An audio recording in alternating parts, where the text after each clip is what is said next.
factorizing. Okay. Good. Good. Okay.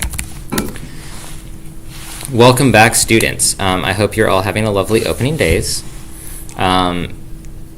Did you just like nod knowingly? You don't have to like out yourself or anything. Did you all get at least 8 hours of sleep last night? Yeah? Okay. Many of you are not nodding knowingly. That's okay. All right. I got less sleep than I expected last night because my train got in a little late, but that's not my fault. I can blame someone else for that.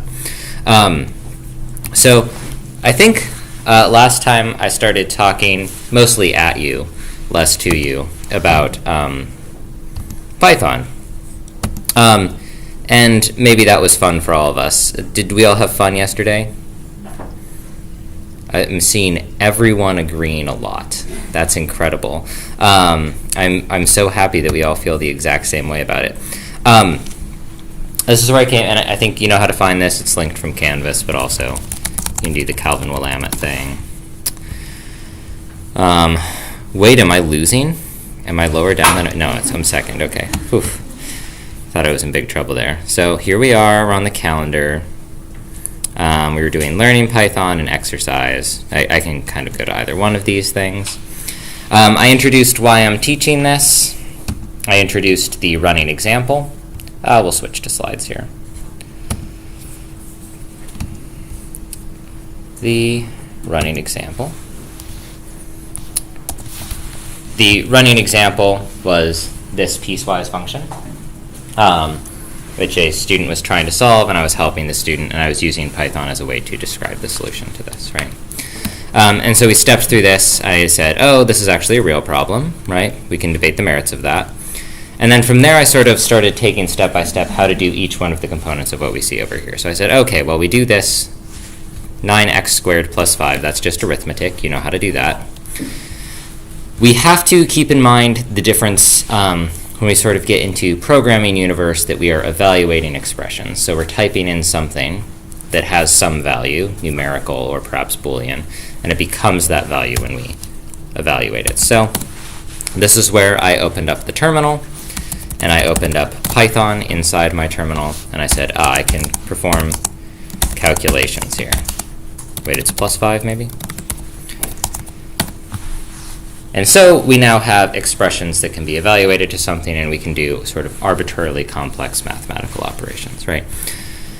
But this isn't yet necessarily thinking in the classical sense. When I try and figure out what 9 times -1 times -1 plus 5 is, I think about it, but it's like not that hard to think about it. It's kind of just counting in another name, right?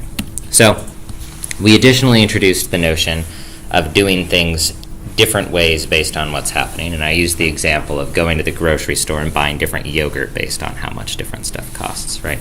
We can also perform different mathematical operations based on how much stuff costs. Of course, ultimately you can write Python that buys yogurt for you, right? This is not an impossible thing to do, but usually that involves interfacing with websites and so on.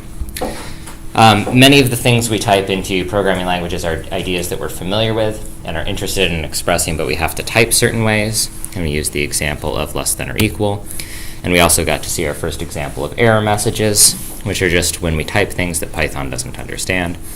We're familiar with error messages in real life. That's when we say, hey, can you say that again? I didn't understand that. What are you talking about, right? I think I gave one example where I wrote something down once, and then I removed all of the spaces from it and attempted to pronounce it, and so like no one could understand that. That's sort of a similar thing. We have two different kinds of equality. We have equality testing and single equals assignment. Single equals assignment is mostly useful, not necessarily for all this Boolean stuff that we already introduced, but because we can write if statements with prints or returns, and then we can also use variable assignment. So we're not yet using x here, right? But we're getting to the point where we can conditionally do something. And then from here, we go a little bit forward and we say, we can conditionally do something based on a variable value. And this is sort of algebra for computers, right? So our computer can now pass 7th grade. And this enables us to do many of the forms of computation we're going to want to do for the sciences and for technology and for things like this, okay? From here, we're able to essentially write out the piecewise function using a few new techniques. We write an arithmetic expression. We write a conditional. And just to reiterate again what's going on here. This is if is a keyword, if is followed by a space, right? Then there is something that is either true or false, and then there is a colon. And I think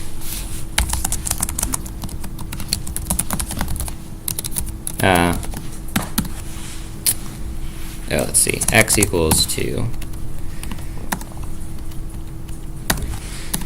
You don't have to put these parentheses here. I just did that because it was easier for me. So don't necessarily get fooled by that. You do have to put these parentheses here. So if I say print 1, that doesn't work. But if I say print with 1 in parentheses, it does work. This is the difference between a keyword and a function. And the example of this is when we used def to define f of x. We could say it is 2 times x. The def and the return are keywords. They're things that are built into Python, whereas f is something I define. So there's this difference between keywords and functions. They have different usefulness. If is special, elif is special, elif is special. Print is not. Print is the same as f of x. Okay? Then we got into the idea of code reuse with the def keyword, which I also just showed you, and we introduced the difference between print and return. We print when we want to show ourselves some information. We return when we want to give the computer information. So if I want to store the value of f of x in a variable, for example, I say y is f of x, that means y will hold the information. Whereas if I say print f of x, then I will see the information. So it's the difference between either y getting the information or me getting the information through a print statement. And a print statement, this is not printing on your, out on a piece of paper, but historically it did. The print statement predates the existence of monitors. I think monitors came around in the 50s or 60s, and people were using computers a few years before that by just printing out everything. We used the metaphor of I can ask someone to double something for me. And then we introduced the return statement. From here, I think we got to iteration, and this is where I said I was going to begin today. I haven't necessarily asked you to do anything you'd have questions on, but do any of you have any questions about anything you want to ask? Yeah. If you have too many spaces or too little spaces, will that result in an error? Sometimes. So there's times when the number of spaces matter and when it doesn't. And this is actually, this is a very good question, because I was just arguing with a bunch of students on their capstone about that because they're trying to describe this. So we usually call this white space, to not just say space, but to also include the tab character, so I can press tab as well. Python is unusually finicky about spaces for languages. But let's look at some examples of things we can do. So if I do 1 + 1 with no spaces, that's fine, and that's the same. Usually this is the case. You can put any number of spaces you want sort of in between things in one line. When it gets really annoying is when you're using multiple lines, and it becomes quite important whether spaces are there or not. So let's look at one example. We can say if true. I typed tab once there. Well, let's do it without a tab. We'll print 1. So that doesn't work because you have to have spaces after an if. You also have to have the same number of spaces if you have different things under the if. So that was a single space instead of a tab. But if I say print 1, if I do 2 spaces here, that will break. These keywords, they require there to be the same number of new spaces at the beginning of the next line underneath them. Kind of silly. Where do we see an example of this? Right here we have this alignment. This sort of vertical alignment is hopefully visually useful for humans, in the sense that we can say, this if corresponds to this else if, which corresponds to this else if. There is a time where this can become meaningfully different. We can say if false, print 1, print 2. In this case, whether there are spaces or not before the print 2 determines whether the print shows up. Oh, is that not true? Invalid syntax. Oh, it's just not allowed. Okay. And then I think we can get that to work by saying print 1, print 2. The other time this might matter is if you have multiple if statements. We'll take x equals 7. We can say if x is less than 6, we'll print less than 6. If x is greater than 8, we'll print greater than 8. And in this case, right here, we can put an else in different positions. So I can put an else here, which corresponds to x greater than 8. Or I can put an else here, which corresponds to less than 6. And so I can print greater than or equal to 6, I think. And so when we have more than one if statement, it matters how much indentation there is at the beginning of the line. And that's when spaces really matter. I think the only other time spaces matter is you have to have a space after if. So like that doesn't make sense. That actually just created a variable called ifx, which is a little bit silly. And the same thing is true with like def double x. Like that's not allowed. We have to have the space there. But I think those are sort of expected. It's like what else would be there. Feel better about that? Cool. Thank you. That's a good question. One of the things I don't like about Python is that it's a white space line. Oh, did you have your hand up? Yeah. It's just like I'm still confused about return. Is it possible to give an example on the terminal? Yeah, sure. So usually I think of return as being different from print, because those are sort of the two ways we see information. So I'm just going to write two versions of double, and I'm going to show some different things we can do with them. So I'm going to write def double, we'll call it R for return, of x. This is going to be return based, and we're going to use 2 times x. These spaces are not meaningful. This space is meaningful between return and 2 times x. Then I'm also going to write def double p for print. We'll change the variable name because we can. And we will print 2 times y. So when this is most useful is if we're doubling something and we want to save the result of the computation, perhaps double it again. And so we can say, for example, we take x equals 2. These will look quite similar if we just call the function. So if we're just using the function, we're still seeing the same thing. But if we want to say, hey, I want to save the value x times 2. So if we want to save 2x, we'll just call it 2x. In this case, we do not see what the doubling is. The doubling is captured by the computer and saved for later.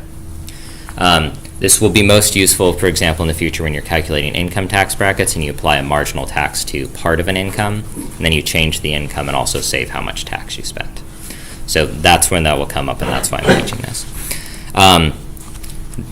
We can see what the double x value is, and it behaves differently. So there is a value of this expression, which is equal to 2 times x, which is equal to 4, which is different than what we see. It's different than the representation.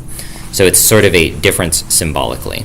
And then we can also look at 2x equals double p of x.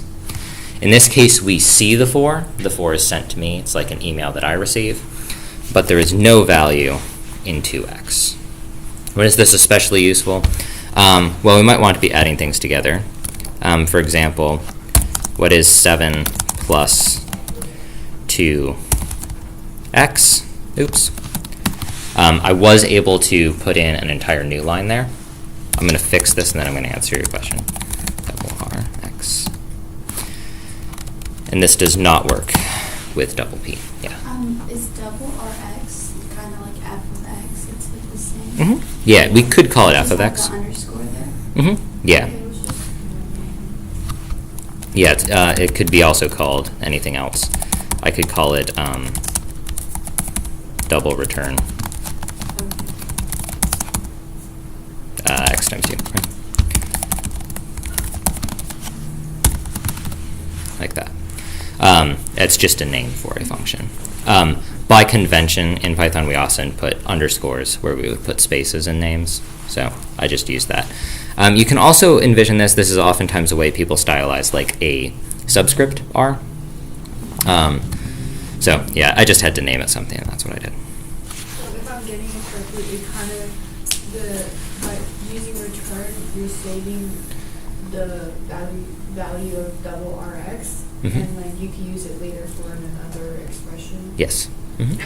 Yeah, so here in this case, we use it within an expression. But for print, it's kind of like very direct, where you're just telling the computer to print that, and you can't really use it for anything different.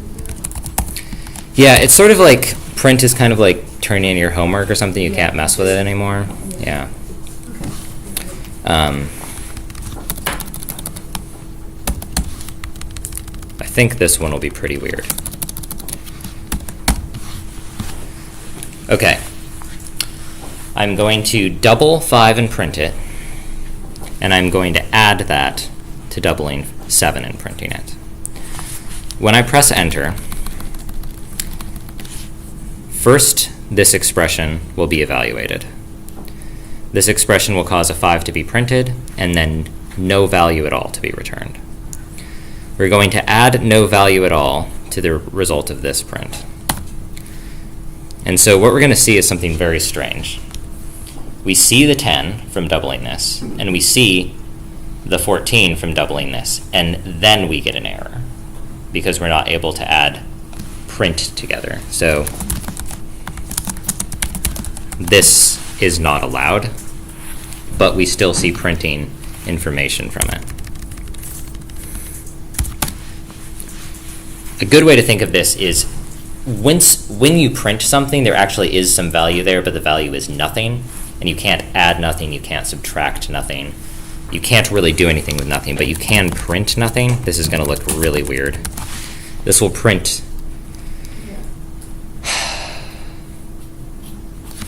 I think this is going to, so okay, this print will be the first thing we try and figure out what to do, but we can't figure out what to print here until we see this value. This value will print an empty line, so we'll have an empty line, and then I think this will become none, and this will either print none or nothing, I think, right? Okay, so this empty line corresponds to this print, and we show this print because the outer print has to figure out what it is printing, and the thing it is printing is none.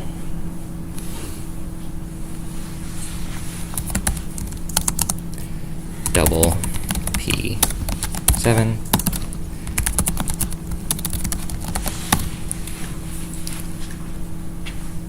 The value of a print is nothing, but if we ask to print out that value, it prints out as none. None is a real thing we can type in. And we don't see it, but we can print it.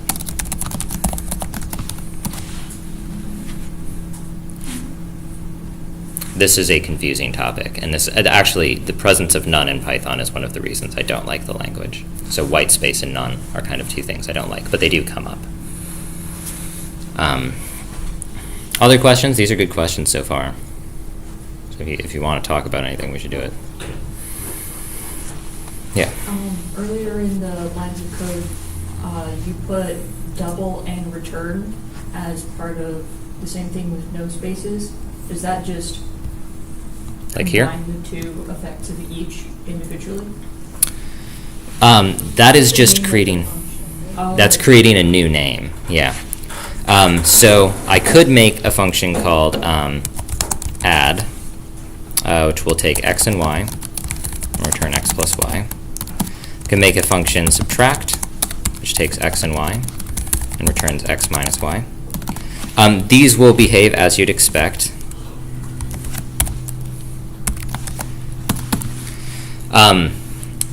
But there's no sort of like way of combining the names to combine the effects. So this is not defined. But I could write that function which would probably be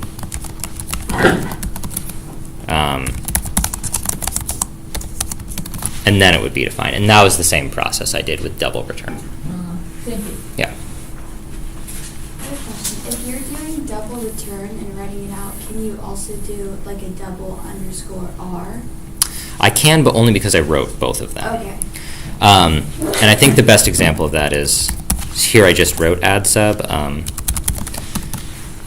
but I don't have anything called like add underscore s, which I think would be the most natural analog, right? So that doesn't exist. For a name to mean something, someone else has to put it in the language, or we have to put it in the language. Some things are already in the language, so print just exists, none just exists. But double underscore x does not exist, so we have to define that.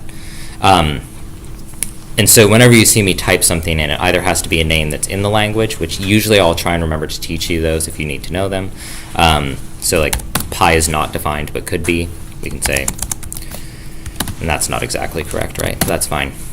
But for example, I don't know, the type function, that was built in. So these words that you sort of like just have to know, or are expected to know, or will find out when you need them, and then there's words you create yourself. I maybe saw other hands. Is that fake news? Okay. Cool. These are great questions. I commend your level of critical thinking about this. This is well done. I'm going to proceed with sort of the planned portion of lecture, and the goal was today you would start writing Python and I'd walk around and talk to you.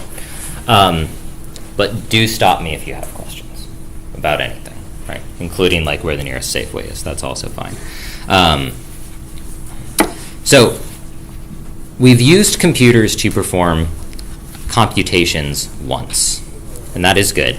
But one of the pitches I always make for computers is that there's essentially no way you can give me two numbers and I won't add them together correctly. It doesn't matter if they have 1,000,000 digits. Eventually I will get it correct, right? But if you ask me to do 1,000,000 additions, I will never be able to do 1,000,000 in a row correctly.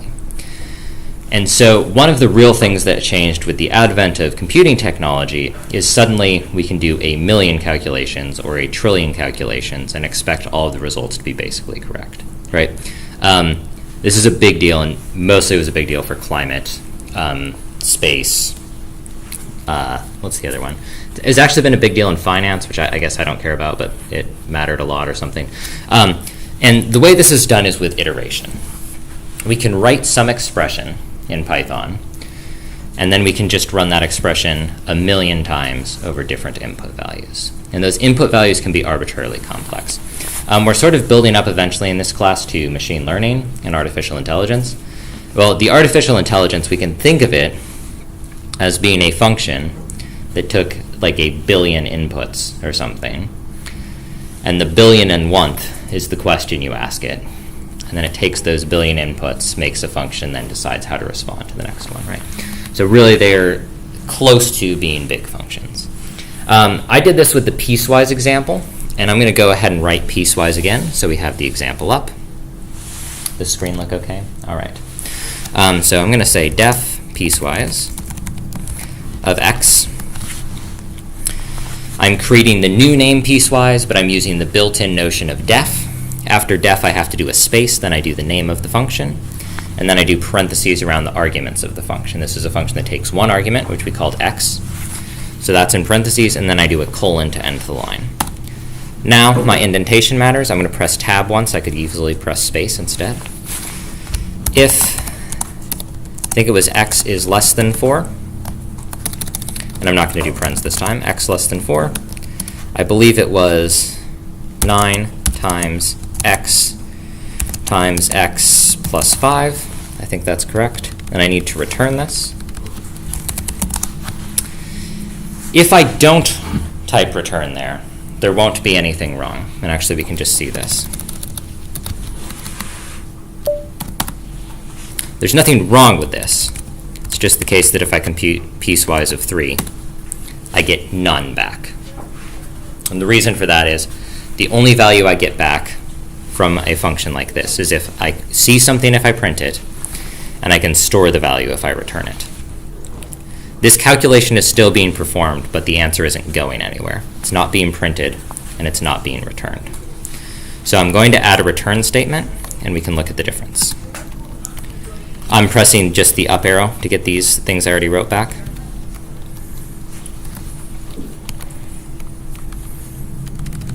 Return. Okay. I think if we had 4 less than or equal to x less than or equal to 8, I think this was just return 9, but I don't remember for sure. And then if x is greater than 8, I think we return 2 minus x. Doesn't matter. The mathematics here are uninteresting. It doesn't matter what we do. Okay, and from here I can do piecewise of -1, 4, 6, oops, I missed a parenthesis, 6, and I think we also did like 9 or something, is that right? That looks fine to me. So I think this is what we tried to do. Just one thing to note about this. This is equivalent to the expression I had on the slides that I think has more parentheses, or might be using elif instead of if. There are different ways to solve different problems, and this is the way I just solved the problem while I was typing it in front of you, talking through my process. But I could have just as easily solved it other ways. And so, I think these are things I'm supposed to get. Let's check piecewise of 11. That's supposed to be -9, and it is. So I think this was all correct. I introduced the notion of sets. We create a set with these kind of brackets, and sets are not super useful, so I'm actually going to skip ahead a little bit. Josh, who just let us in here, teaches a good class on sets, Foundations of Advanced Math. You learn a lot of set theory. It's an objectively useful way to think about things. We don't need to deal with it right now. So I'm going to go ahead forward all the way to lists. Lists are more popular with computer scientists versus sets, which are more popular with mathematicians, because I think the way I perceive this is sets are easier for humans to think about because we don't really care about ordering, and they are very difficult for computers to think about because there's sort of no physical way for a computer to not put things in order, which means if it claims that something is not in order, they're actually just in an arbitrary order, and it doesn't want you to know what that is. One of the sort of tongue-in-cheek ways I talk about this is you're probably all aware that parents are not supposed to have favorite children, and maybe many of them do, right? So there's an unordered collection of children, and just one of the children is always first, right? I have this with students where all of my students are my favorite students, so you're all in the first position, right? Yeah. So if you're ever wondering who my favorite student is, it's you. Okay, so I'm going to go ahead and make a list. I'm going to call it A, because I don't want to type L, because that will look like a 1, right? I think that looks terrible on this screen. So I'm going to create a list called A, and it is going to contain -1, 4, 5, 8, and 11. Okay. -1, 4, 5, 8, and 11. I'm going to use the for keyword. For is like if, for is like def, but it is not exactly like either of those things. For is a loop. So I take a collection, and I also take the for statement. And I'm going to give a temporary name or a variable name or something to each element in the collection. So I'm going to call it E for element. For E in A, my collection, we're just going to print A for now. We're going to print E, actually. Okay. And then I can see all the elements. Now, I said by accident when I was speaking to you, I said I was going to print A. I can do that. And I'm going to show you what happens. For every E in A, there are 5 elements in A. -1, 4, 5, 8, and I can't do 11 with my fingers, right? So this for loop will do something with each E. But I don't refer to E anywhere in this statement that I run 5 times. So what happens here is when I see -1, I print the entire collection, I'll call it, the entire list. When I see -4, I print the entire collection. We can do this with other things. I can just print high 5 times. This is often less useful. Oftentimes we want to see the E. So we can say for E in A, print piecewise of E. And that will give me my sort of way of calculating the piecewise solution. I can put more than one line in here. So I can print E, and then I can print piecewise of E. And then I'm going to print a blank line just to break this up visually. And that will show me all of the piecewise calculations with their input value. Does this make sense? I'm just doing things multiple times. And I'm doing multiple times for each thing in A. I can change what is inside A. Each sort of value in A has an address. And I get to the addresses by also using these box brackets. So I can look at the at address 1, and I may or may not be surprised that that is 4. I can look at address 2, and I may or may not be surprised that's 5. What is going on here is the initial element, or the leading element, what we often call the first element, and what I will try to never refer to as the first element in this class, has number 0. Why is this? In general, my impression is slightly more than 50% of math is easier if you number from 0 instead of 1. So many languages number from 0. There are programming languages that number from 1. My understanding is at very high level mathematics, so 300 to 400 levels, the things that Joss teach. There's this thing called algebra, and all the algebraists start all of their counting from 0, and all of the analysts, which is the other form of math, they start their counting at 1. Programming languages got caught in the middle of this, and so some people start counting from 0 and some people start counting from 1. In my apartment I live in, the first floor on the ground floor is number 1, and I believe like in the UK the ground floor is numbered ground or 0 or something, and then first floor is 1 off the ground. Maybe that makes sense. I don't know. Another way to think of this is there's street addresses. So if you live on a block, you might live on the 200 block or something. The house on the corner is house number 200. It is not 200 plus something. It is the 0th house. The next house down is perhaps 202. I have slides on this that we'll step through now, but I wanted to show it to you. So this is what I showed you. This is what I showed you. Now, this is how we look up the 0th or initial or leading element of some list. Here I call it X is instead of A. It is not an uncommon convention if you have a bunch of things you're referring to as X to just put an S on the name of that and name the collection that. So we can look at the 0th element of the collection by taking the name of the collection and its address, the same way you can send someone a letter by taking the street they live on and their address.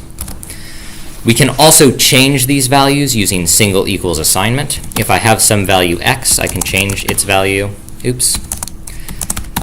using single equals assignment, and the value X will change. If I have a collection and an address, I can also change. If I want to change the middle element, I'm going to try and change this 5. I know that that 5 lives at address 2 because I checked, so I can say A of 2 is currently 5. I can change that to 6 quite easily. Then when I look to see who lives in the second house on the block, I see a 6 there. And if I look at the entire collection, I will see that there is now a 6 in that position. When is this useful? In the case of income tax, this is useful when you have different entries that correspond to tax brackets and people make different amounts of money within the tax bracket. So you might have different values within these locations, right? I believe, for example, the first income tax bracket is up to this much money, $9,750, and you pay 10% on that. And then the next certain amount of money, you pay 15% on that. So if you make $15,000, there's a 15 in there. But if someone makes $31,000, I think they also pay 15%. So your first tax bracket amount is going to be 10% of that. And then the next amount is going to be 15 or 31,000 minus however much you pay in the first bracket times 0.5. And so this is where lists start to be naturally occurring in sort of calculations like this. I think this, if you add those two things together, that's how much tax you pay if you make $31,000 a year. I think. I'm not sure. So this is how we use lists, and the real reason I have to show you lists is just so you can write loops, okay? This is my metaphor I wrote down. The house on the corner of the block has the sort of 0 number, or the base number. It is just the name of the address, and then later houses have higher numbers. If you are a city planner and also in construction, you can conjoin blocks together, usually by taking out a road or perhaps by putting in a road. We can do the same thing by combining lists together. I can take the list that contains 1 and the list that contains 2, 3, 4, and I can add those together. This is the same as sort of putting a new house at the beginning of a block. We can also add things at the end, and these things don't have to be in order, right? The order is preserved. We can also use a for loop to add things to a list. This is hard to think about, but it is very powerful, so I'm showing it to you. We can say for E in A,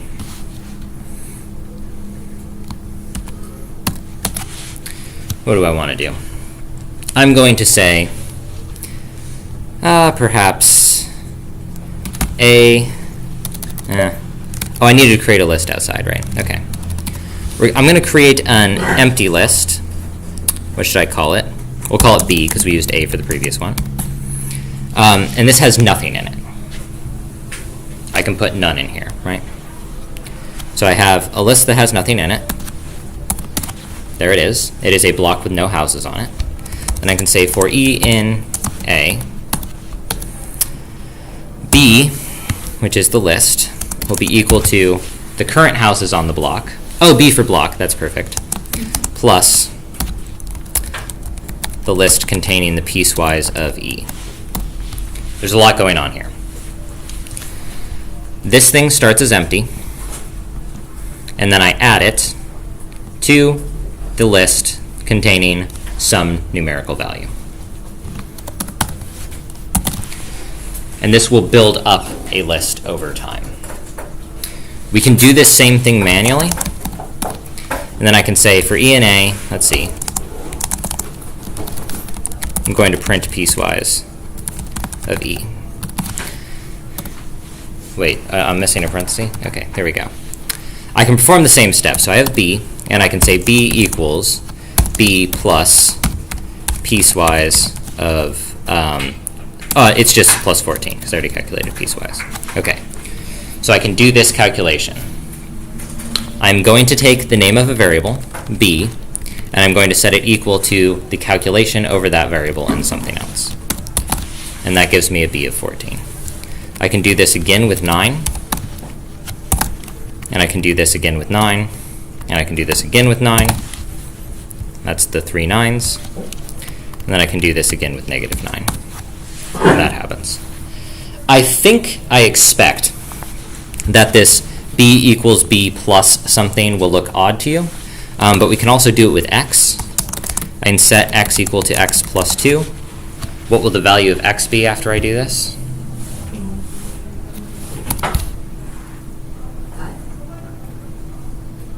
Think about it. Make sure you have an answer in your mind.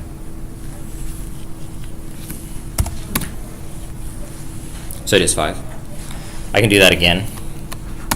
Now what is it? 7. Why is it 7? Because you added 2. Because I added 2 to 5, which is what it was previously, right?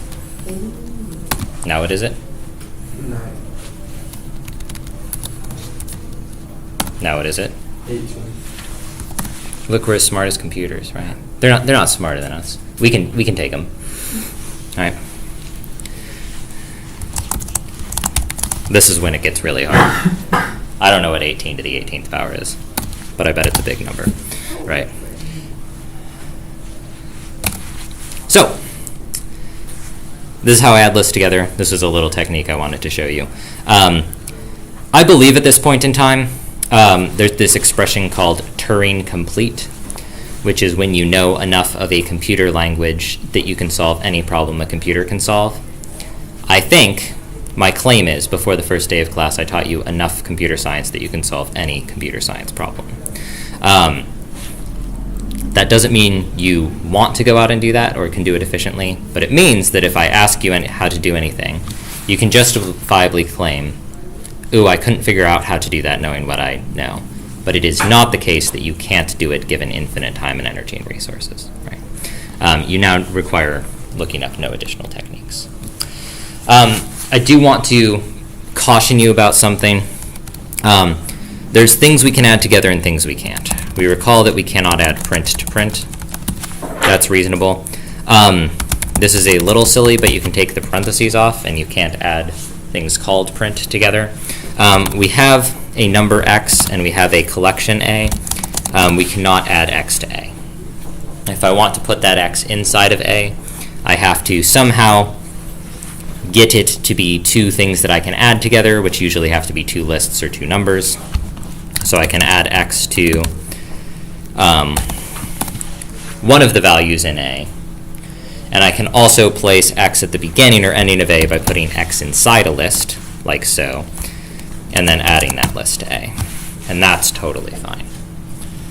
But when we add things together, the same way you can't add apples to oranges, I guess, that's like the classical example, right? You can't add a bunch of numbers to one number. There will be techniques to do this that we will learn later in the class. And now we get to the exercise. Did I hit 45 minutes? That was my goal. We're very close. Okay, so you can't see that, but you probably have it on your own screen. And I'm going to simplify it a little bit. I think probably we're all familiar with Beyonce's hit single, All the Single Ladies, right? Which is what is linked right here. So if you need to listen to Single Ladies, it's right there for you. I don't want you to have to go find it yourself. I thought we would do singles only today.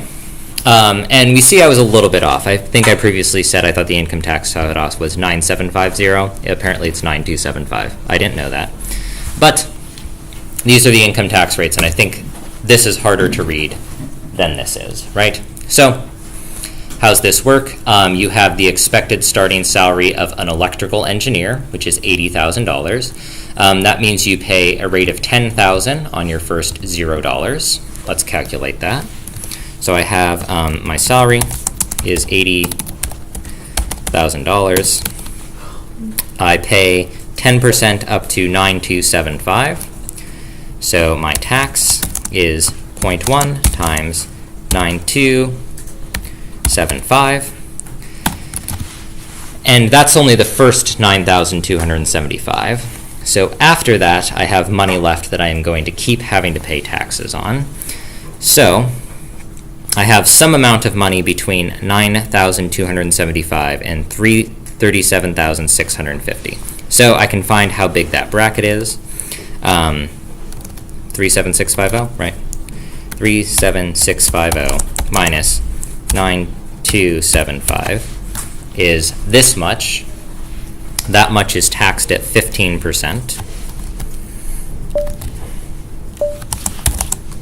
which is this much, and I add that to the tax. So that's how much tax I pay on my first $37,650 that I make in a year. Okay? I still have some money left over I'm making because of my electrical engineering salary, and I'm going to pay, let's see, 25% past this amount. How much money is that? Well, I said I was making I had a salary, and I'm going to take out the $37650 that I already paid on that, and I'm going to pay that at a 25% interest rate. We can just calculate that and see what it is. That's wrong because I didn't have parentheses because of order of operations, which I find very annoying. That looks better. And then I take that tax plus equals. And so this is how the expected tax burden of a new grad working as an electrical engineer in the United States. And probably this varies regionally, right? I think Oregon is close to national averages. California is higher. Idaho is lower, right? So that is how I was able to carry out these calculations. Do you all follow all of that? For the most part. Yeah. I follow the code, but not the steps for doing taxes. See, that's great. So, like, when I was around your age, so I think, like, the last 2 years I was in high school and the first couple of years I was in college, one of the big pushes on social media was, like, people were, like, filling out their taxes the first time, and they're like, I didn't learn how to fill out taxes in high school. And I think that's basically true, but I think what you did do in high school, I don't know if this was true for me, I don't know if it's true for you, you learned how to fill out worksheets. And tax documents are just worksheets, right? And so you are under no obligation to learn how to figure out taxes. I really just would like you to know scientific computing, right? But, like, it is much, much easier to fill out your taxes than it is to, like, calculate a tangent line or something, right? And we can all calculate tangent lines. The only reason I think that you should care about taxation and why I picked progressive taxation for this, I have some people I know who have a lot of money. And they talk about how they pay a 39.6% tax rate. And that is not true, because they only pay 39.6% after they make their first $400,000 a year. And when I found this out, I started feeling a lot less sad for rich people talking about their tax rate, because I know how much taxes I pay, and I know how much, like, money I have left over at the end of the month, right? And I just, like, no longer felt bad that, like, on their first $500,000 that, like, less than 10% of that was taxed at 40%, right? So this made me much more powerful than my relatives, right? So that is one reason to look at this. So just to narratively go over this again. When you make $0, your first dollar is taxed at a 10%, right? Right. I would probably do 0 until here, personally, but, like, no one asked me. You pay 10% of each dollar until you hit this number, then you pay 15%. Then you pay 15% until you hit this number, then you pay 25%. That's all. That's all this means. I've tried to express this differently in a few ways, but we have lots of calculations. So here's a step through example. How much would a single making $400,000 pay?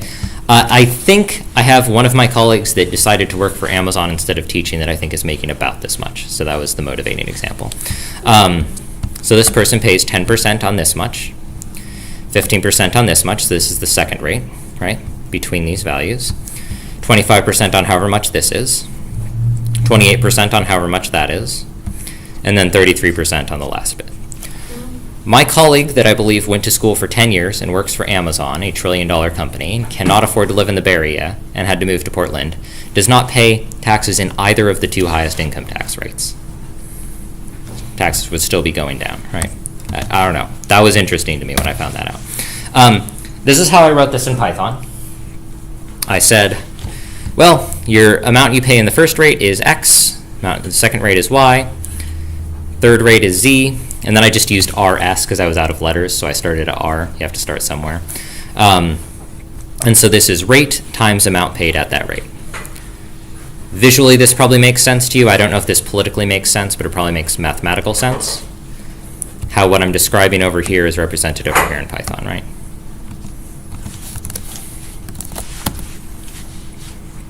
So that's how much someone that makes $400,000 a year pays in taxes, a single. This is not true to form for my friend who I believe is in the married bracket. But if you use the sort of x equals x plus something, you can do all of this with a single variable. And these values are the same, right? So you get to decide what you name your variables. to me, it's more intuitive to think, this is how much I paid on my first 9,000, my first 37,000, my first 91,000, my first 190,000, and so on. And so X is always storing the value of how much I'm paying, perhaps in a day in the year. If I say like, oh, I make $20 a day, this builds up over time. You look like you don't believe me. I'm going to show this to you. This also means that this is how much you pay at exactly this bracket. So if you make $190,150, this is how much you pay in tax.